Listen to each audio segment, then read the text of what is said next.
Unacademy. Let's crack it.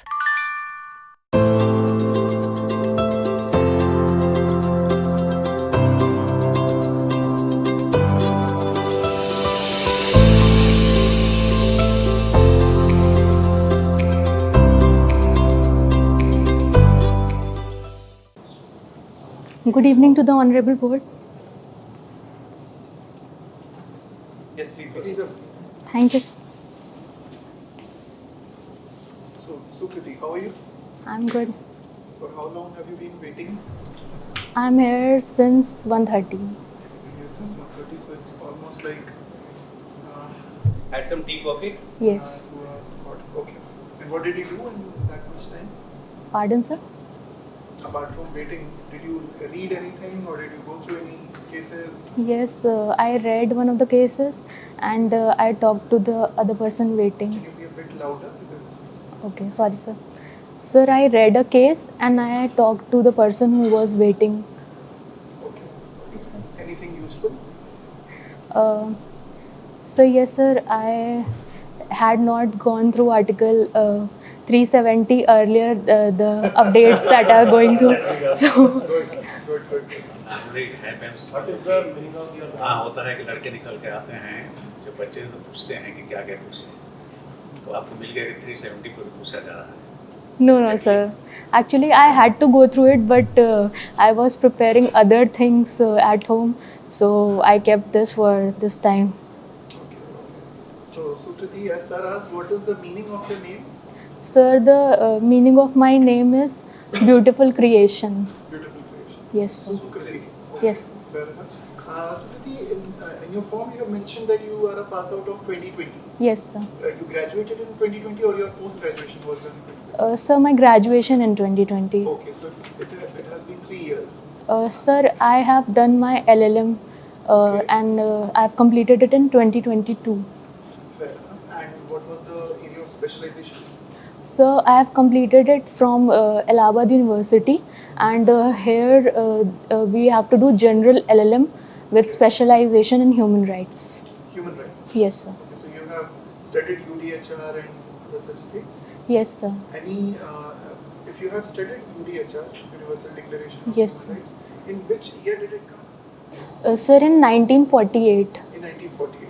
Yes, Can sir. you mention a few articles of UDHR which Okay, are sir. also provided in the fundamental rights of the Indian Constitution? Okay, sir. Sir, exact number of the article I might not recall, but But the haven't you done specialization in it? And UDHR is considered to be the basis of human yes, sir. rights? Pardon, sir. I will definitely prepare. Sure.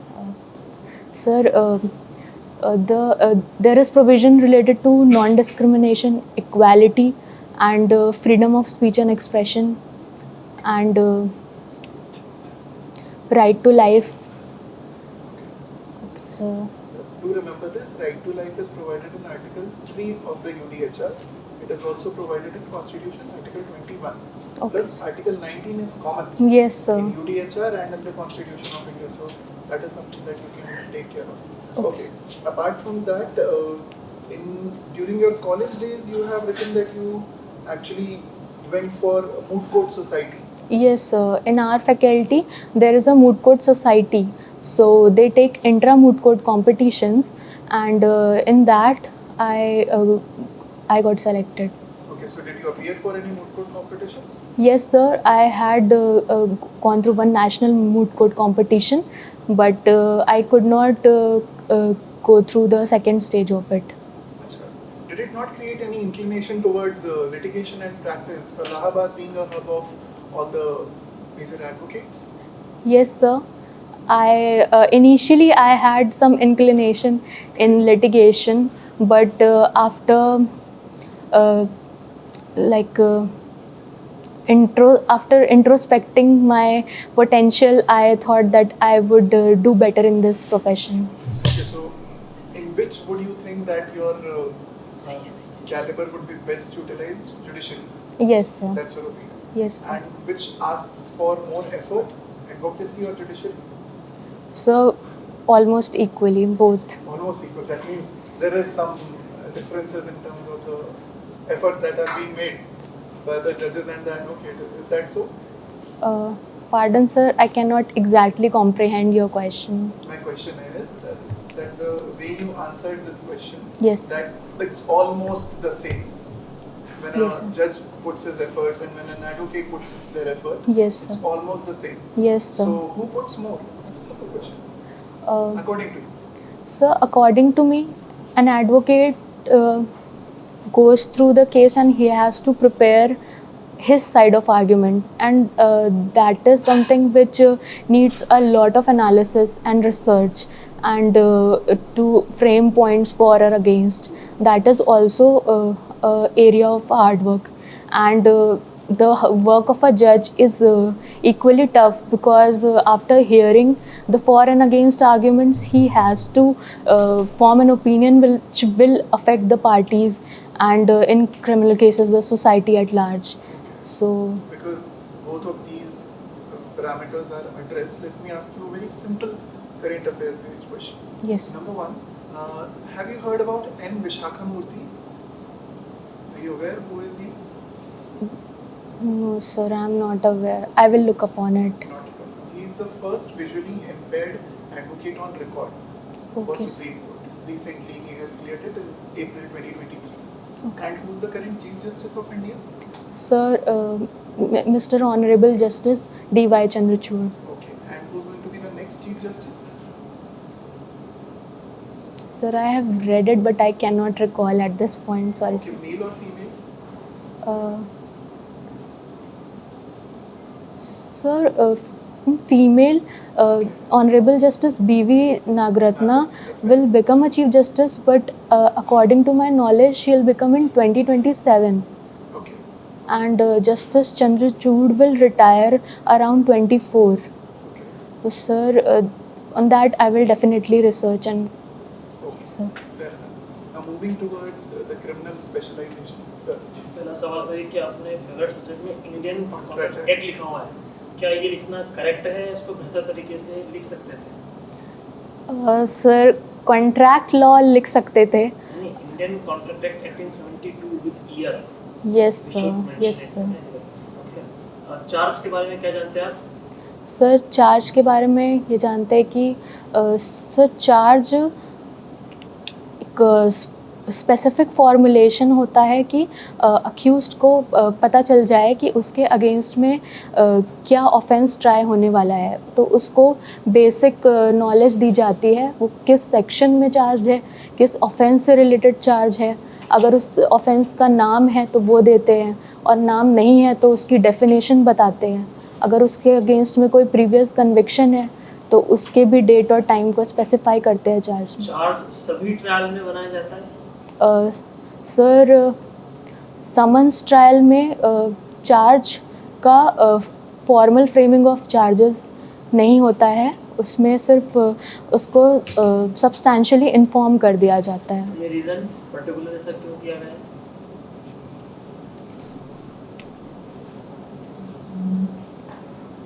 Sir, sorry sir, I will read up on it. Trial में क्या ऐसा हो सकता है कि सभी witnesses के examination chief पहले हो जाए और बाद में सभी का क्रॉस हो जाए?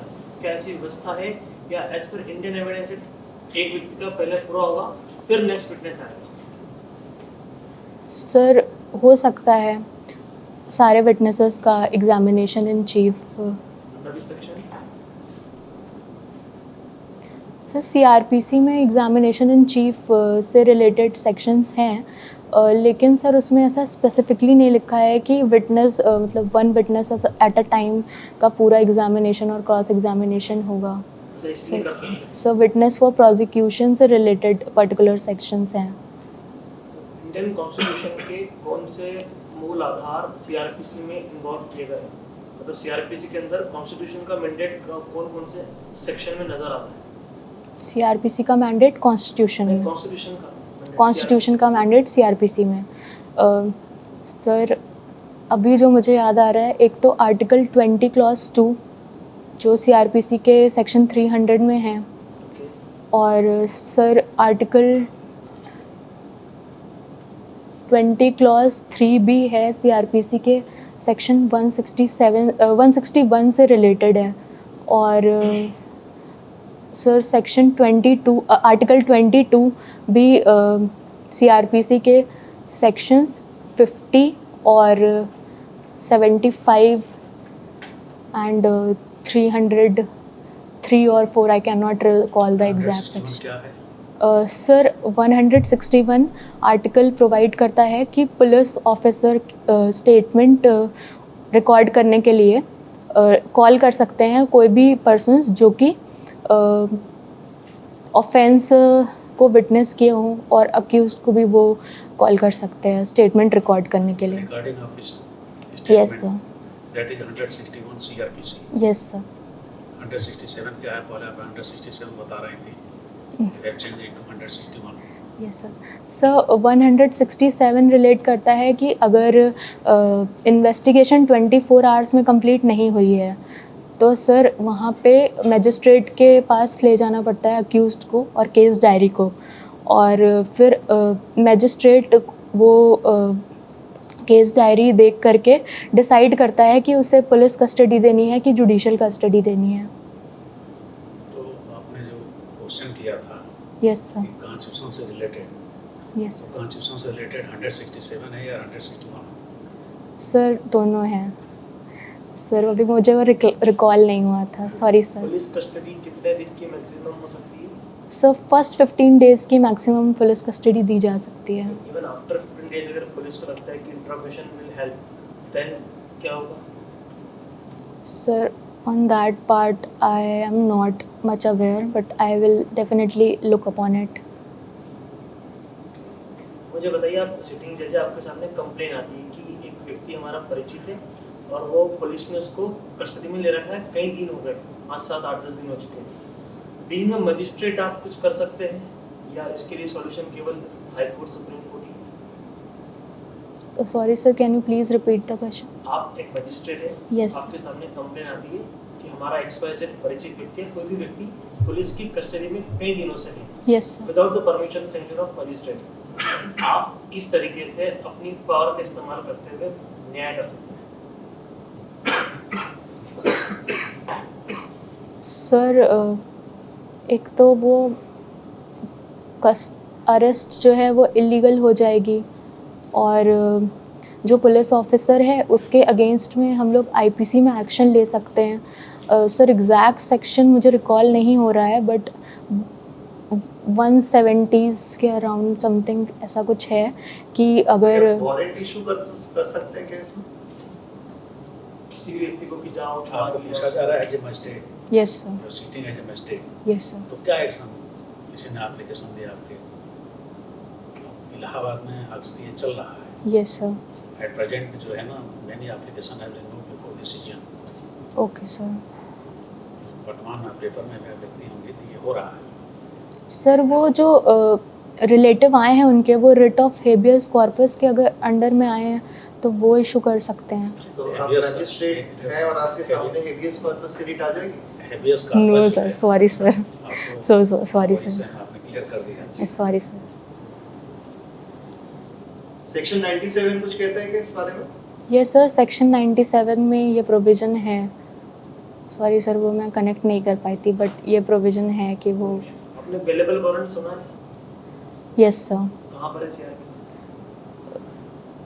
सर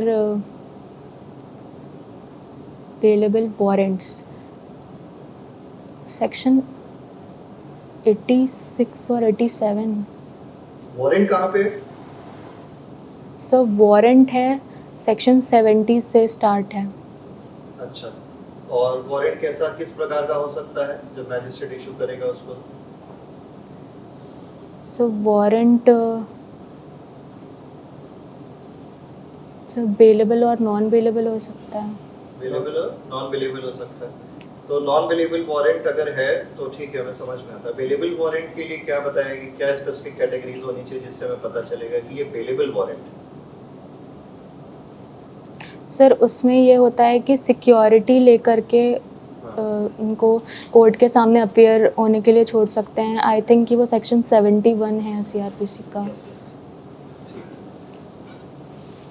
ठीक है। अच्छा, तो अब आप ये बताइए कि कुछ आप कोर्ट गए हो कभी? Had a chance? Yes, sir. I have done internship in state law office, and I have been to Allahabad High Court. Civil court? No, sir, I have not been there. अच्छा, अगर आपसे पूछा जाए कि अपने जस्टिस डिलीवरी सिस्टम में 3 changes आपको suggest करने हैं, तो वो क्या हो सकता है? मतलब कोर्ट के कंटेक्स्ट में मैं जानना चाहता हूँ, not with the perspective of law, where act को चेंज करने को नहीं बोल रहे, हमारे जो एग्जिस्टिंग सिविल कोर्ट्स का या इवन हाई कोर्ट में भी आप अगर गए आप बता सकते हैं what are the 3 changes that you wish to suggest कि ये होगा तो शायद डिस्पेंसेशन ऑफ जस्टिस जो होगा वो बेहतर हो सकता है लोगों के पर्सपेक्टिव से या अदरवाइज। Changes.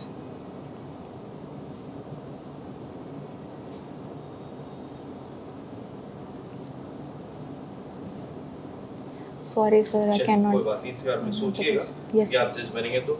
अच्छा, एक बात बताइए, if you are sitting as a magistrate and any witness that has appeared in the court, वो अगर आपसे disrespectful होता है Yes, या sir. misbehave करता है, then Yes, sir. what is the action that you take? Sir, इसके लिए कंटेम्प्ट का प्रोविज़न है सेक्शन 345 सीआरपीसी में। सर, ये मैंने पढ़ा है लेकिन मुझे अभी एग्जैक्टली रिकॉल नहीं हो रहा है। सर, उसमें हम लोग एक्शन ले सकते हैं। अच्छा, ठीक है, स्टार्ट करें। तो आपका फेवरेट सब्जेक्ट जैसा कि मैं देख पा रहा हूँ इंडियन कॉन्ट्रैक्ट में, ठीक है, कॉन्ट्रैक्ट एक्ट में आपको कौन सा सबसे फेवरेट एरिया लगता है, सबसे बेटर एरिया लगता है? सर, मुझे कॉन्ट्रैक्ट एक्ट में एक तो डॉक्ट्रिन ऑफ फ्रस्ट्रेशन वाला पोर्शन पढ़ने के लिए इजी लगता है, और सर मुझे जो स्टार्टिंग के प्रोविजंस हैं जो वॉइडेबल कॉन्ट्रैक्ट से डील करते हैं, सर वो तो मुझे कॉन्ट्रैक्ट ओवरऑल सही लगता है पूरा पढ़ने में। वॉइडेबल मैं ये कहता फ्रस्ट्रेशन और इम्पॉसिबिलिटी में फ़र्क बता दीजिए, फिर सर आप कंटिन्यू करेंगे। सर, डॉक्ट्रिन ऑफ फ्रस्ट्रेशन जो वो इंग्लिश लॉ का कॉन्सेप्ट है, और उसको इंडियन कॉन्ट्रैक्ट एक्ट में सेक्शन 56 में इनकॉर्पोरेट किया गया है, जहाँ पे इम्पॉसिबिलिटी वर्ड का यूज़ किया गया है। ब्रॉडर है या वो मैं समझ गया, वो इंडिया का context. Yes sir. Is frustration of broader concept, impossibility उसका छोटा पार्ट है, या इम्पॉसिबिलिटी बड़ा पार्ट है और frustration is a smaller part? Sir, मेरी नॉलेज जितनी है उसके हिसाब से हमारा सेक्शन 56 जो है वो ब्रॉडर है। अच्छा, मैं सेल ऑफ एनी प्रॉपर्टी के लिए अगर अग्रीमेंट बनाना चाहूँ तो that will be governed by the Indian contract act और the transfer of property act. Sale of agreement, sale of property, sale of property. अगर एग्रीमेंट बनाओ यस सर। तो कैसे गवर्न होगा? सर, अगर वो इमूवेबल प्रॉपर्टी है तो ट्रांसफ़र ऑफ प्रॉपर्टी एक्ट लगेगा, अगर वो मूवेबल प्रॉपर्टी है तो सेल ऑफ गुड्स एक्ट लगेगा। अग्रीमेंट गवर्न होगा ट्रांसफर ऑफ प्रॉपर्टी एक्ट से? सर, एग्रीमेंट के जो बेसिक प्रिंसिपल्स होंगे वो तो कॉन्ट्रैक्ट के फुलफिल होने चाहिए, तभी वो इन्फोर्सिएबल होगा, लेकिन जो प्रोविज़न है वो ट्रांसफ़र ऑफ प्रॉपर्टी एक्ट में दी हुई है इससे रिलेटेड। क्या पर्पस था इसको अलग करने का? ट्रांसफर ऑफ प्रॉपर्टी एक्ट क्यों बनाया? सर, कॉन्ट्रैक्ट अग्रीमेंट हमारा बन सकता था इंडियन कॉन्ट्रैक्ट एक्ट में ही, तो फिर टीपीए बनाने की ज़रूरत क्या थी? Yes sir.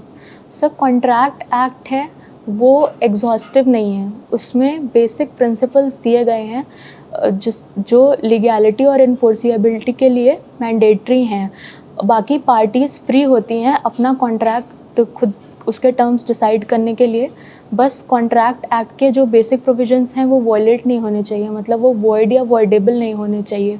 और बाकी ट्रांसफ़र ऑफ प्रॉपर्टी एक्ट में डिटेल में पहले तो ट्रांसफरेबिलिटी से रिलेटेड प्रोविजंस हैं जो बेसिक प्रोविजंस हैं, उसके बाद सेक्शन 54 से स्पेसिफिक ट्रांसफ़र्स प्रोवाइडेड हैं, तो उसके रिगार्डिंग डिटेल प्रोविजंस हैं। अच्छा, तो स्पेसिफिक ट्रांसफर्स को साइड में रखते हुए एक बात बताइए, प्लेज और हाइपोथिकेशन में क्या डिफरेंस है? सर, प्लेज और हाइपोथिकेशन में, सर प्लेज होती है सिक्योरिटी मूवेबल प्रॉपर्टी के रिगार्ड में, और जो सिक्योरिटी होती है वो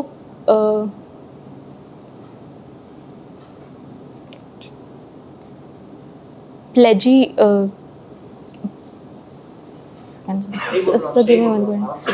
क्रेडिटेड डेटर की तरह यस सर, जैसे कि मैं एग्जांपल से बताऊं तो जैसे कार, हिंदी इंग्लिश दोनों में है। Yes, अभी sir. जैसे कि अगर कुछ वर्ड नहीं याद आ रहा यस है सर, तो you can shift to the Hindi, okay sir, no problem. यहाँ वहाँ जो भी इंटरव्यू होगा ओके सर। कंफर्टेबली बताइए। सर एग्जाम्पल जो मुझे पता है कि जैसे हम लोग कार लोन पे लेते हैं तो वो हाइपोथिकेशन का एग्जाम्पल है, क्योंकि वो कार भी हमारे पास है और लोन भी हमने लिया है।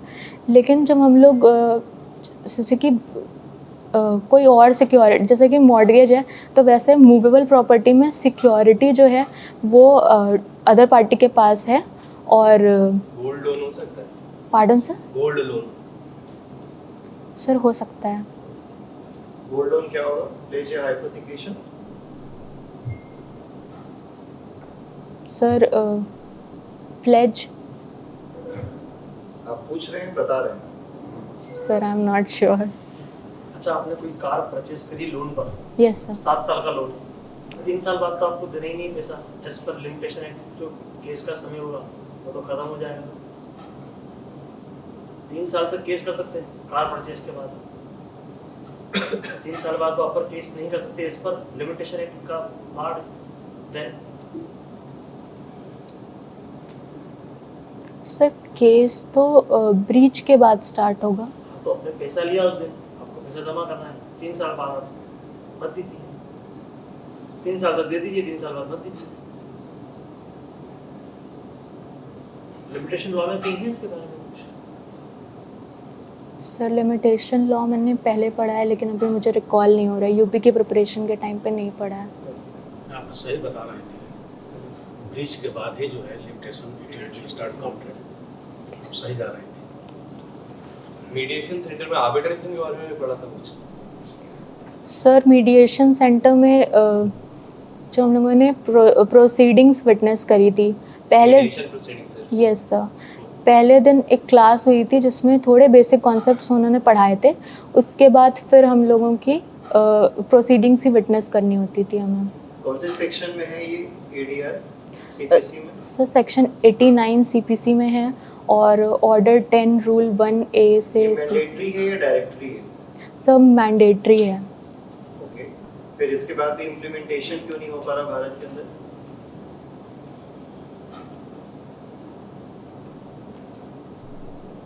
Sir, I will read upon it. I'm unable to answer it. अच्छा, ठीक है। तो मान लीजिए कि आप एक मैजिस्ट्रेट बन जाते हैं। Yes, sir. मैजिस्ट्रेट का क्रिमिनल का सर ने पूछ लिया, काफ़ी मैं सिविल का पूछ लेता हूँ।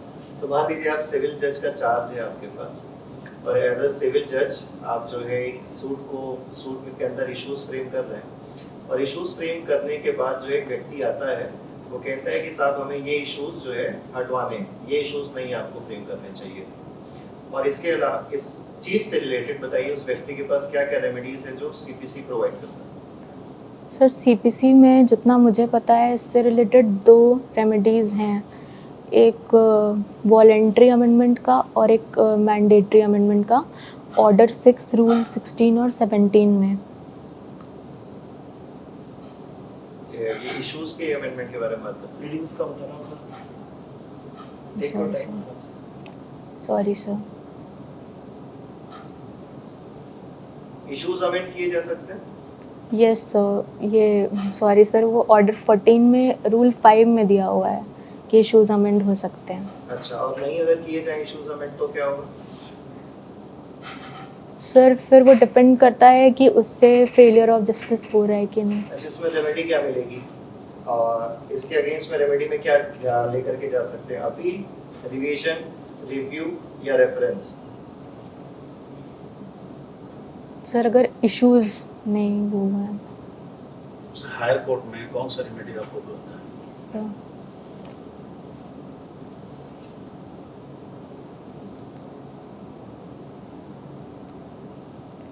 अच्छा, ये बताइए सर- कहाँ रिव्यू, कहाँ पे रिवीजन लाई करता है, कहाँ पे अपील लाई करती है? सर रिविजन लाई करता है जूरिडिक्शनल एरर से रिलेटेड, या फिर कोई प्रोसीजरल इरेगुलरिटी है तो सर मेरे हिसाब से इसमें रिवीजन लाई करेगा। अच्छा, और क्या ये इंटरलॉकेटरी ऑर्डर नहीं है? सर ये इंटरलॉकेटरी ऑर्डर है और उस पर रिवीजन हो सकता है। इंटरलॉकेटरी ऑर्डर पे रिवीजन होता है या नहीं होता है? सर सीपीसी में हो सकता है, सीआरपीसी में नहीं हो सकता। ठीक है, तो सीपीसी में इंटरलॉकेटरी ऑर्डर में के अगेंस्ट में रिवीजन होता है। Yes sir. चलिए उससे थोड़ा सा इंटरलोकेटरी ऑर्डर का टेम्पररी ऑर्डर का कहाँ प्रोविजन है? सर टेम्परेरी इंजंक्शंस का प्रोविज़न ऑर्डर 39 सीपीसी में है और सर स्पेसिफिक रिलीफ एक्ट में भी सेक्शन 36 में है। लिक्विडेटेड अनलिक्विडेटेड डैमेजेस में क्या फर्क है? सर लिक्विडेटेड डैमेजेस जिसमें कि स्पेसिफिक अमाउंट पार्टीज़ फिक्स करती हैं और अनलिक्विडेटेड डैमेजेस जो कोर्ट के डिस्क्रिशन पे ग्रांट होता है। लिक्विडेटेड डैमेजेस का लैंडमार्क केस कौन सा इंडिया में? So the landmark case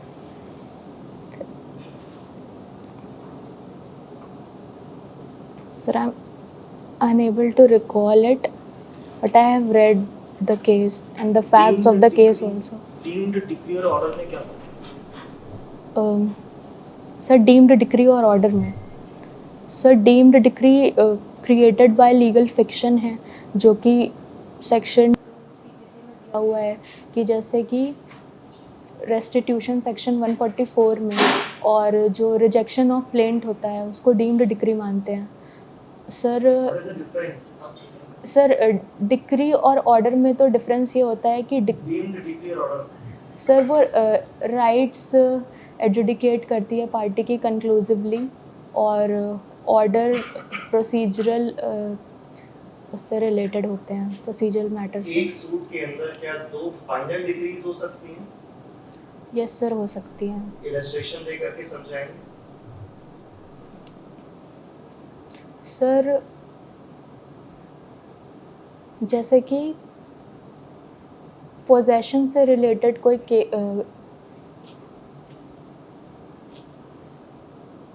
possession से रिलेटेड कोई केस है, रॉन्गफुल पोजेशन जैसे कि है, तो उसमें कोर्ट पहले एक पोजेशन की फाइनल डिक्री पास कर सकता है। ठीक है, मान लीजिए पोजीशन की डिग्री पास कर दी, फिर क्या होगा? सॉरी सर मैं अपना एग्जांपल चेंज कर सकती हूँ। सर कोई पार्टीशन का सूट चल रहा है ठीक है, तो सर कोर्ट पहले शेयर्स उधर थोड़ा ध्यान ले जाइए। काउंटर क्लेम भी हो सकता है क्या? सर इस केस में नहीं, कोई भी सूट अगर है यस सर, काउंटर क्लेम हो सकता है। यस सर हो सकता है। आप जो क्वेश्चन पूछे हैं तो मैं थोड़ा हिंट दे रहा हूँ। Yes sir. दो फाइनल डिग्री का पोजीशन है, ओके काउंटर सर। क्लेम की हेल्प से कुछ हो सकता है। यस सर हो सकता है। कैसे होगा? इलस्ट्रेशन दीजिए। सर पहले आप अपना वही इलस्ट्रेशन दे लीजिए, पार्टीशन सर, वाला, इसके बाद हम बात करेंगे। मेरा इलस्ट्रेशन ये था कि जैसे कोर्ट पार्टीशन में पहले शेयर्स डिवाइड कर सकता है, ये एक डिक्री हो गई। पहले पहले शेयर डिवाइड करें। वो जो है प्रिलिमिनरी डिग्री बोलते हैं उसको। Oh sir. Yes sir. And जब एक्चुअली वो डिमार्केशन होगा शेयर्स का, that will B final decree. तो ये Okay. Party preliminary, party final हो गए। ओके अब सर। सर के एग्जांपल से आप बताइए कैसे दो फाइनल डिग्रीज होंगी, सर काउंटर क्लेम के एग्जांपल से या कोई भी जो आपके दिमाग में आ रहा हो इलस्ट्रेशन। सॉरी सर अभी नहीं आ रहा है। एक बार समय लेके सोचिए, इन पूरी बिल्कुल क्लियर है। सर और आपको आता है इसमें कुछ और बचा ही नहीं है आंसर देने के लिए, अगर आप सोचें एक बार। बट एक शब्द यूज करना है पार्सली। सर अभी नहीं रिकॉल हो रहा, सॉरी सर। चलिए एक दो क्वेश्चन मैं आपसे करता हूँ। ऑर्डर के खिलाफ जो अपील फाइल हो सकती है? Pardon sir. ऑर्डर के खिलाफ, against the order, yes in sir. accordance with the CPC, appeal can be filed. Yes sir. Sir section 105 में और ऑर्डर 43 में लिमिटेड ऑर्डर्स दिए हैं जिसके अगेंस्ट में अपील फाइल हो सकती है। मैंने किस तरह के लिमिटेड ऑर्डर या किस तरह के ऑर्डर के खिलाफ जो अपील फाइल हो सकती है? सर जैसे कि सर रिटर्न ऑफ प्लेंट है तो सर उस ऑर्डर के अगेंस्ट में अपील फाइल हो सकती है। और सर जो ऑर्डर होता है setting aside of x party decree, अगर उसको कोर्ट रिफ्यूज़ कर दे तो उसके अगेंस्ट में भी अपील फाइल हो सकती है। ये तो आप एग्जाम्पल दे रहे हैं, एक लाइन में बताइए। किस नेचर के? नेचर का order, sorry sir. Final in nature, okay sir. Order जो है if it is final in nature, okay sir. तभी तो आप हो गया खिलाफ। एग्जाम्पल यू आर सेटिंग, मतलब कि जो है जो आप दे रहे थे वो सही था। सही कहा। ऑर्डर का एग्जीक्यूशन होता है क्या? Yes, sir. Example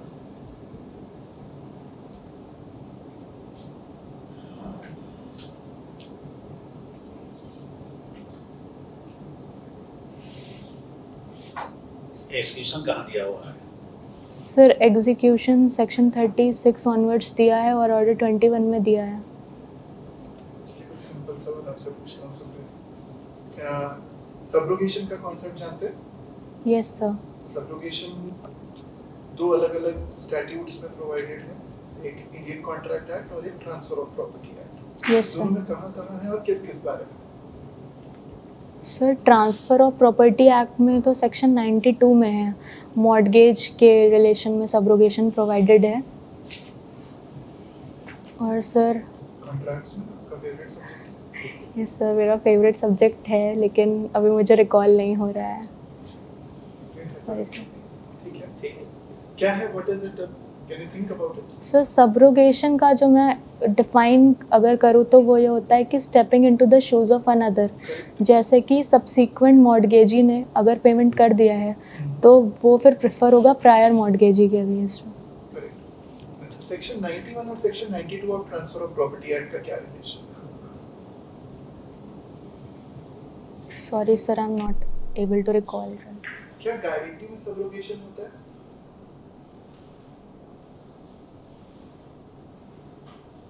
Is it possible that the surety might step into the shoes of the principal debtor अगर वो creditor को पेमेंट ना कर पाए? Yes sir. Possible है? Yes sir. कौन से सेक्शन में है? Sir section something around 130 but I can not section 140 और 145 आई am not sure. Good. Right track. Okay. Another question. Indian Contract Act में specifically जो quasi contractual obligation है, yes sir. उसमें necessity से related provision कौन सा है? सप्लाई ऑफ नेसेसरी से सर सेक्शन 68 है इसमें। Section 60. Yes sir. ठीक है। Necessities में क्या-क्या चीजें include होती हैं? सर उसमें तो बेसिक चीज़ें और उसके अलावा उसके Basic कौन सी चीज़? सब बेसिक चीज़ें ये food clothing and shelter and apart from that taking into account the status of the minor or his dependents, educational requirements or medical needs. अच्छा। Okay, तो sir. अगर मान लीजिए कि माइनर का स्टेटस अच्छा नहीं है तो education will not form a part of the necessity? Sir, it will form a part of necessary, pardon my wrong example, but the amount might differ. Okay. Buying an iPad? No sir, it is not a necessity. अगर Laptop? buying a Sir, laptop for the purpose of education, that's it. Necessity में आएगा? sir, I believe that today's smartphones can be a substitute for laptop because they have all the features. Sir, keeping in view the recent judgments which hold a right to internet as a fundamental right, so according State the judgment. sir, as far as I can recall, it is Anuradha Bhasin versus Union of India. So I'll give you a situation.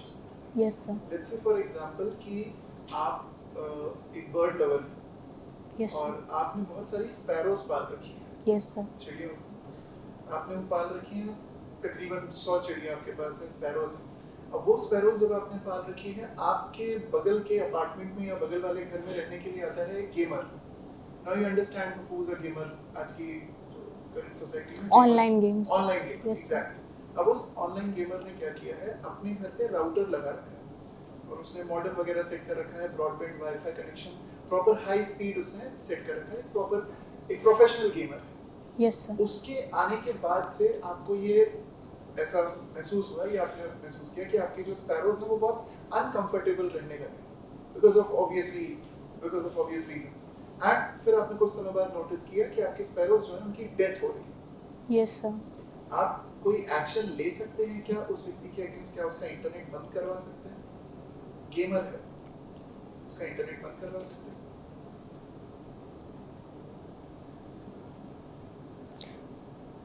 Sir, in this example, one thing I'm not sure of is whether keeping 100 sparrows एक reasonable act है कि नहीं अपने घर में। 50 10 10 की death हो गई। Yes sir. एक दो तो बचे तब तो रीजन मिलेगा ना।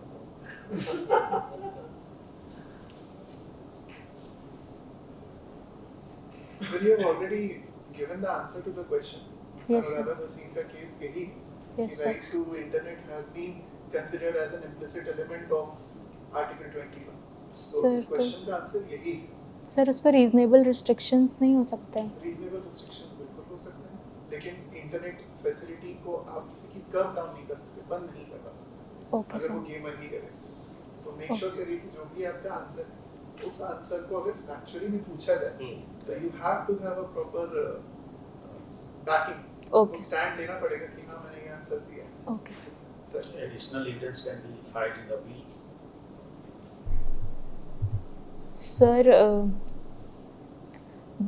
the appellate courts have power to take additional evidence if there was some fact or evidence which was not within their knowledge earlier, or if the court considers is necessary for complete justice. कहाँ provision है दिया हुआ है? Where it is? सब provision है section 107 CPC में और order 41 rule 27 CPC में। It is Rule 27. अब एक चीज़ में बड़ी जो चीज़ें होती हैं, यस सर। मेरा तो आपके जो ये हैं बहुत ही एक्सपर्ट हैं। मैं जो day to day it is happening in the India और वर्ल्ड, मैं वो उससे पूछूंगा। Yes sir. कि राहुल गांधी के खिलाफ क्या चल रहा है?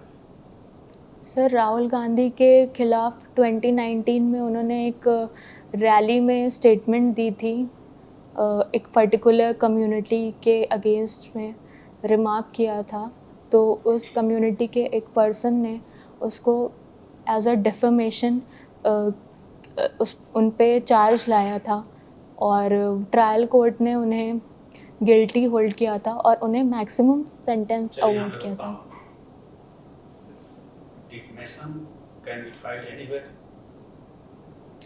सर डिफॉर्मेशन के रिगार्ड में सर जहाँ पे उसके कॉन्सिक्वेंसेस हुए हैं वहाँ पे वो फाइल हो सकता है।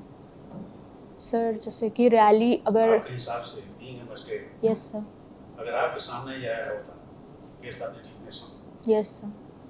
तो आपके हिसाब से जहाँ रैली हुई है, जो प्रोसीजर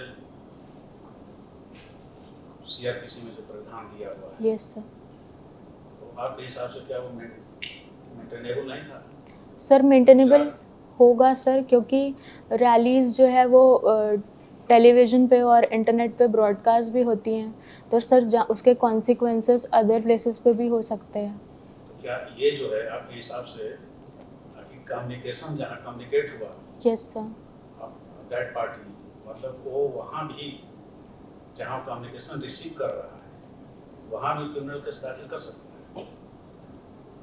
यस सर, जहाँ पे उसका कॉन्सिक्वेंस हुआ है सर, मुझे सीआरपीसी का अभी एग्जैक्ट सेक्शन नहीं आ रहा है, लेकिन उसमें है ये चीज़ कि कॉन्सिक्वेंसेस ऑफ ऑफेंस जहाँ होते हैं वहाँ पे भी वो मेंटेनेबल होता है। सपोज आप जर्नी कर रहे हैं, yes sir. you have reached to the Calcutta, yes sir. someone has beaten you in Calcutta, someone has abused you, can you file FIR before the Allahabad. You started your journey from Allahabad. Allahabad से start किया है. After reaching in Kolkata, you are in city of Kolkata. Yes sir. वहाँ आपके साथ जो है something happened. Sir CRPC के provision के हिसाब से तो थ्रू या into whose jurisdiction offence commit हुआ है वहाँ पे हम केस फाइल कर सकते हैं, तो हमें कैलकाटा में ही फाइल करना पड़ेगा. तो इस केस में क्यों अंतर हो रहा है? Why it is so? Sir क्योंकि सर डिफमेशन के रिगार्डिंग एग्जैक्ट प्रोविज़न है कि नहीं जुरिडिक्शन में ये मुझे नहीं याद है, लेकिन जो जुरिडिक्शन से रिलेटेड इनिशियल प्रोविजंस हैं उसमें ये है कि कॉन्सिक्वेंस जहाँ पे NCO होता है वहाँ पे भी केस ला सकते हैं. चलिए वो बड़ा कॉम्प्लिकेटेड है. It has gone to the under supreme defamation से सिंपल एक पूछ लेता हूँ मैं आपसे, क्योंकि राहुल गांधी का सर ने एग्जांपल दिया. Yes sir. Defamation triable by कौन सा कोर्ट है?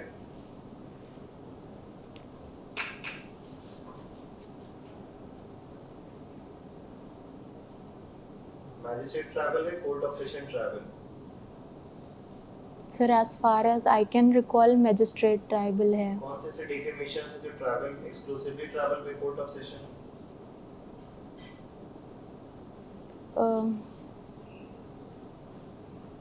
Sir defamation against the president और मिनिस्टर और यूनियन मिनिस्टर और स्टेट मिनिस्टर्स. तो इसमें तो प्राइम मिनिस्टर का डिफेमेशन था ना, कोर्ट ऑफ सेशन में क्यों नहीं ट्राई किया?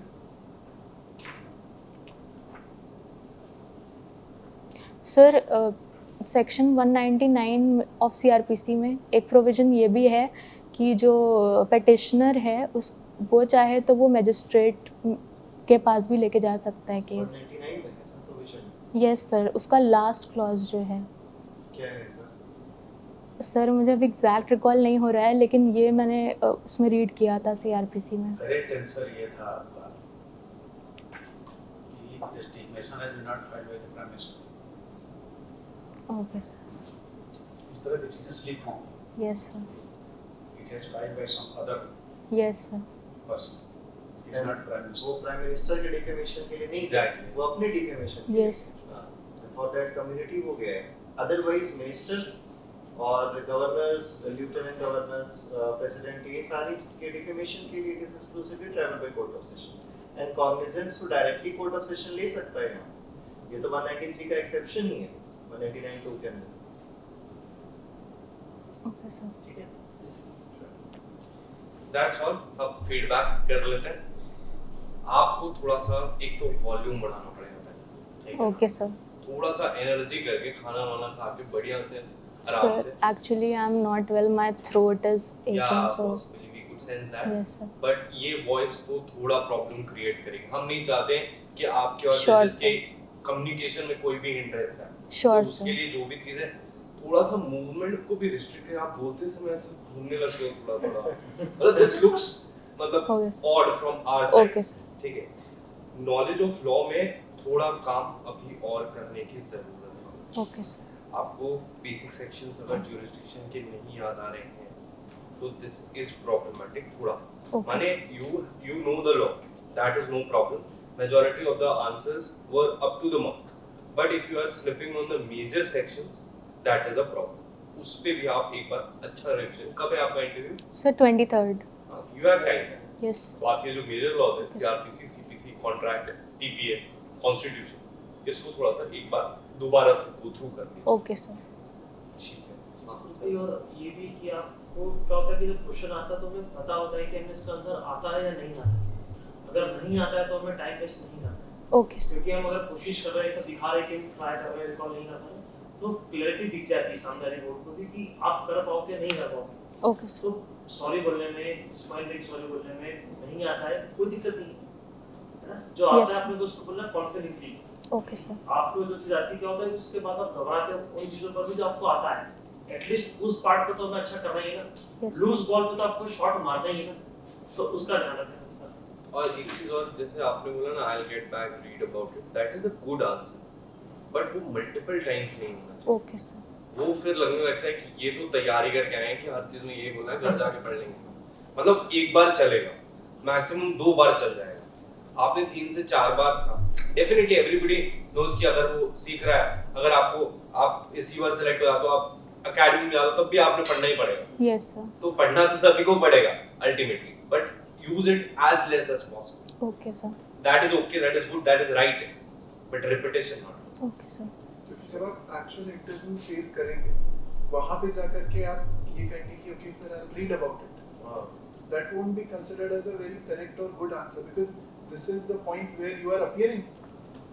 आप Yes, बाद में अगर रीड करेंगे तो उससे इस पॉइंट चीज ऑफ को, इंटरव्यू ये आंसर सभी का होता है ना, तो ये तो आप बात समझना इस Yes, बात को, sir. क्योंकि आपका ये कहना है कि okay I read about it, so you won't be call again before the interview panel कि आप जो चीज पढ़ के आए हैं उसको आप शो कर पाएं। तो इसमें एक चीज और मैंने नोटिस की, आपने कुछ आंसर्स, मैं A to Z पूरा बताऊंगा, आपने कुछ आंसर्स का जवाब जो दिया है सुप्रीति, वो ये जवाब है नहीं याद है सर। अभी नहीं बोला आपने कहा सर नहीं याद है, नहीं याद है is not the correct statement, it should be अभी याद नहीं याद है sir. Okay right sir. Now I am not able to recall. Okay sir. एक ये वर्ड हो गया, sorry sir I am unable to recall right now, pardon me I am not able to recall. ये कुछ ऐसे शब्द हैं जिनको अगर आप यूज करेंगे अपने इंटरव्यू में तो वो बहुत स्मूथ जाएगा। आप रिकॉल नहीं कर पा रहे हैं, ऐसा थोड़ी कि आपने पढ़ा नहीं, यस कई सर। चीजें आपने पढ़ी हुई हैं और आप उसके लिए बोल रहे हैं read about it, that Yes, means sir. You do not know it and you will be coming to know about it, that's not the correct explanation. एक चीज, दूसरी चीज जो अब अच्छी बात भी बताता हूं आपके बारे में, you addressed everyone, that's a very good thing. आप उस जगह पे बैठ करके आप जब आंसर दे रहे थे तो आप सभी सबकी तरफ पैनलिस्ट की तरफ देख रहे थे, आपने सबको एड्रेस किया, very good sign, thank you sir. उसके अलावा साथ साथ में you were asked like rapidly आपसे क्वेश्चन पूछे गए, चाहे फिर वो क्रिमिनल लॉ का हो, सिविल लॉ का हो, कॉन्ट्रैक्ट्स का हो, टीपीए का हो, हर टाइप का आपसे क्वेश्चन पूछा गया, यू रिमेन काम and composed, that's a very good thing. वो हो सकता है कि थोड़ा गला भी आपका साथ दे रहा है इस तरह से कि काम एंड कंपोज्ड आप हैं, बट बाय नेचर ये पोलाइट है। बाय नेचर यू आर वहाँ थोड़ा समझ दिख रहेंगे आप इससे। Correct, so it will be Thank a you, very sir. suitable thing for you, so that's a very good thing। हाँ, एक छोटा सा लेक्यूना मुझे फील हुआ, वो ये है कि जब आप अपना ओपिनियन शेयर करने पे आते हैं, यस जैसे सर। ही आपसे ओपिनियन मांगा गया, यहाँ पे आशुतोष सर ने आपसे ओपिनियन मांगा और देवाशीष सर ने आपसे ओपिनियन मांगा, हम लोगों के साथ ऐसा नहीं किया। आपने क्या किया? Yes sir, yes, this is not the way, okay sir. That's wrong. You can not while giving an opinion कि आप क्या स्टैंड करते हो, आप स्माइल दे सकते हो, you can, yes sir. Sir वो कांस्टेंट रखना है एक्सप्रेशन, नहीं, you can obviously change, Yes, आप sir. अपने एक्सप्रेशन को चेंज कर सकते हो। Minimum smile. हाँ, आपका restricted hand movement है, ओके सर। आप ऐसे खुद को एक्सप्रेस नहीं कर रहे, Yes. you are restricted to your hand movements, so whatever you have got, it's your face, yes but make sure करिएगा कि जब वो एक स्ट्रेट पोकर फेस से जब वो हंसी वाले की तरफ जाता है तो वो ओके सर। लाफ्टर हो जाता है। Okay, sir. It should not be a laughter, it should not be a poker face, it should be, yes, okay sir. Balance रखिए, बाकी otherwise the persona is HR questions को थोड़ा और prepare कर लेना कि you need to know what are the changes. अगर जैसे मैंने पूछा था यस आपसे, सर। तो कुछ तो होना चाहिए, आपने एक भी नहीं बताया, मतलब that is something we need Yes, to, sir. मतलब if you are being going for a judicial services you need to understand what the entire setup is. They are expecting this. Sir तो मतलब Basic pardon answer. Me if मतलब मुझे exactly समझ में नहीं आ रहा था कि मुझे जुडिशरी के कॉन्स को एड्रेस करना है या फिर कुछ लीगल लॉ से रिलेटेड कॉन्स को That's fine. एड्रेस करना आप है। पूछ लिया करिए, कोई दिक्कत यस नहीं सर। है। There's a possibility, मैंने रिपीट भी किया था, I'm not asking legally या bare act। Yes sir. Court के स्ट्रक्चर, उसकी फंक्शनिंग, जो पेंडेंसी ऑफ द केसेस है, Yes, या आप sir. कह सकते हो कि एक सिंपल सी चीज मैं आपको एग्जांपल के लिए बताता हूँ, कोई भी एक इंसान, आम इंसान जब कोर्ट में जाता है तो वो वहाँ पे कंफ्यूज हो जाता है, यस उसको नहीं पता होता है मेट्रोपॉलिटन मैजिस्ट्रेट की कोर्ट कौन सी है, जुडिशियल मैजिस्ट्रेट की कोर्ट कौन सी, कुछ नहीं पता होता है उसको। हर जगह से एंट्री हो रही है, लॉयर्स को पता होता है, लेकिन एक आम इंसान, तो उसके लिए डिलीवरी सिस्टम थोड़ा सा यहाँ पे रिजिड है, मतलब आपको उसको बेहतर तरीके से प्रेजेंट करना है। तो ये ऐसे सजेशन है कि अगर हम कोर्ट कंपाउंड का जो मैप होता है वो एक प्रॉपर रखें। सर या- वो नेगेटिव तो नहीं लगेगा कि हम जुडिशरी को वो कर रहे हैं नहीं, नेगेटिव? हमारे सर आप बताइए, ये बात गलत तो नहीं लगेगी ना? सजेशन मांगे गए तो सजेशंस आप सामने से मांग रहे हैं ना, sir is also a retired जज, सो judges are very of the broad mind। इसलिए कहा गया है कि even if you are hearing the advocates, Yes, sir. it is suggested, keep the mind open at last moment. That is one of the quality of the judge.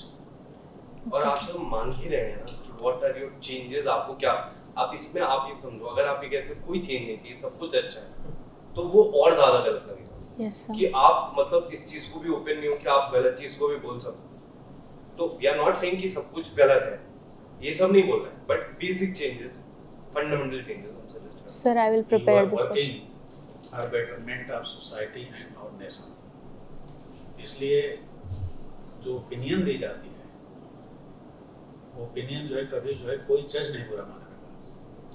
Okay, sir. और specially it has been asked the candidate कि give this suggestion. अब जैसे defamation मैंने पूछा तो supreme court तक ये हो चुका है। Yes, sir. बहुत से ऐसे ये हैं, अगर उसमें टिक में हम जाएं तो स्पीकर का उसमें यह है कि speaker can pass such an order या this order would have been pass by the president. बहुत सी चीज़ें हैं, तो ये सब चीज़ें हैं that the high court is there to decide. ये इस लेवल की चीज़ नहीं है कि उसको यहाँ वही चीज़ है। सजेशन में कभी ये मत करे, जो भी सजेशन है इन अकॉर्डेंस, सीधा बोले कि अकॉर्डेंस माय ओपिनियन ये ऐसा रहेगा, इससे जुडिशरी का फंक्शन बेटर होगा। Okay, sir. That will show कि आपको लॉ भी आता है, लॉ का एप्लीकेशन भी आता है। ठीक है, sir. अब you have that eye कि आप आइडेंटिफाई कर सकते हो कि एग्जीक्यूशन में कहाँ पे क्या प्रॉब्लम आ रही है। सिर्फ सॉल्यूशन बेस्ड रखिएगा, ऐसा मत sir. चलिएगा कि प्रॉब्लम है तो हम प्रॉब्लम ठीक है, हम प्रॉब्लम हम भी प्रॉब्लम का ही एक हिस्सा बनेंगे, ऐसा कुछ एंड नहीं। आल्सो ओपिनियन जब भी आपसे मांगा जाए तो डोंट बी एन एक्सट्रीमिस्ट। आप एकदम एंड पे जा करके पुश मत करें कि नहीं बस ऐसा ही होना चाहिए। अब Yes, sir. आपकी अप्रोच जो है वो थोड़ी सी मतलब मिडवे होनी चाहिए। आपको बैलेंस वाली अप्रोच अपनानी है कि हाँ ये भी कुछ चीजें हैं जो हो सकती हैं, ये भी चीजें हैं, and we have to keep in mind कि जो चैलेंजेस हमारे पास हैं और जो सबसे ज्यादा सस्टेनेबल आप कह सकते हो कि चेंजेस है, जो सॉल्यूशन है जो हमारे पास है, हम दे सकते हैं, जिससे हम लॉसेस को भी मिटिगेट कर सकते हैं, यानी जो चैलेंजेस हैं उनको कम कर सकते हैं और फ्यूचर में फर्दर चैलेंजेस क्रिएट ना कर पाए। ये वाली चीजें हैं, इस अप्रोच के साथ आप ओके कीजिएगा।